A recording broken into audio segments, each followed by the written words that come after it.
आज हम बात करने वाले हैं कार्बन साइकिल के बारे में। क्या होता है कार्बन साइकिल? तो चलिए जानते हैं। The carbon cycle is a fundamental process that describes how carbon moves between the atmosphere, oceans, biosphere, and geosphere. It involves various processes, including photosynthesis, respiration, decomposition, and combustion. Here's a simplified breakdown.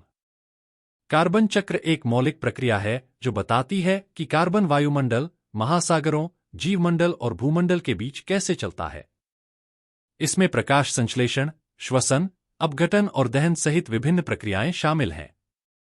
यहां एक सरलीकृत विवरण दिया गया है। Photosynthesis, plants, algae, and some bacteria take in carbon dioxide, CO2, from the atmosphere during photosynthesis, converting it into organic compounds like sugars. This process removes carbon from the atmosphere and stores it in plant biomass.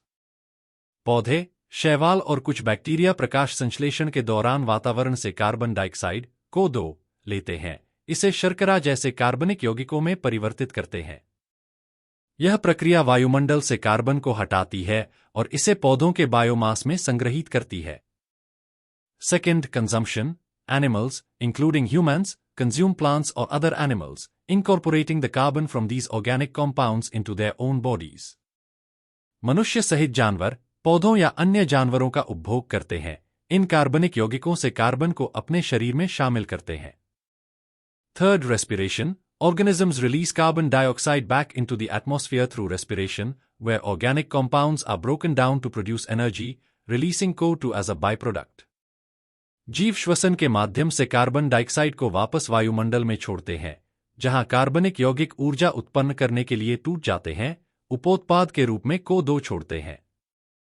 Fourth, decomposition. When plants and animals die, decomposers like bacteria and fungi break down their organic matter, releasing carbon dioxide back into the atmosphere or into the soil.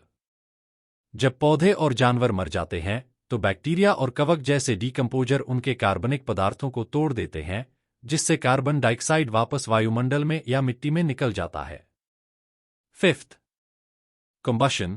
When organic matter is burned, such as fossil fuels, coal, oil, natural gas, wood, or other biomass, carbon is released into the atmosphere as CO2.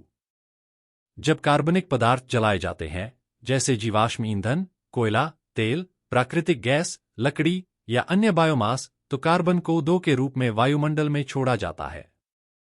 Sixth, absorption by oceans. The oceans absorb a significant amount of carbon dioxide from the atmosphere through dissolution. This carbon can remain in the ocean for long periods or be released back into the atmosphere through various processes. महासागर विघटन के माध्यम से वायुमंडल से carbon dioxide की एक महत्वपूर्ण मात्रा को अवशोषित करते हैं। यह कार्बन लंबे समय तक समुद्र में रह सकता है या विभिन्न प्रक्रियाओं के माध्यम से वापस वायुमंडल में छोड़ा जा सकता है। Seventh and last, weathering. Over long periods, rocks can absorb carbon dioxide from the atmosphere through chemical weathering processes, eventually storing it in sedimentary rocks. लंबी अवधि में, चट्टानें रासायनिक अपक्षय प्रक्रियाओं के माध्यम से वायुमंडल से कार्बन डाइऑक्साइड को अवशोषित कर सकती हैं, अंततः इसे तलछटी चट्टानों में संग्रहित कर सकती हैं। These processes interact in a complex system, regulating the concentration of carbon dioxide in the atmosphere, which in turn influences Earth's climate and ecosystems.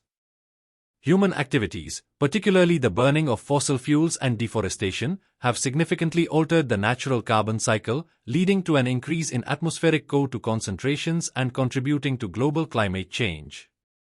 ये प्रक्रियाएं एक जटिल प्रणाली में परस्पर क्रिया करती हैं, जो वायुमंडल में कार्बन डाइऑक्साइड की सांद्रता को नियंत्रित करती हैं, जो बदले में पृथ्वी की जलवायु और पारिस्थितिक तंत्र को प्रभावित करती हैं।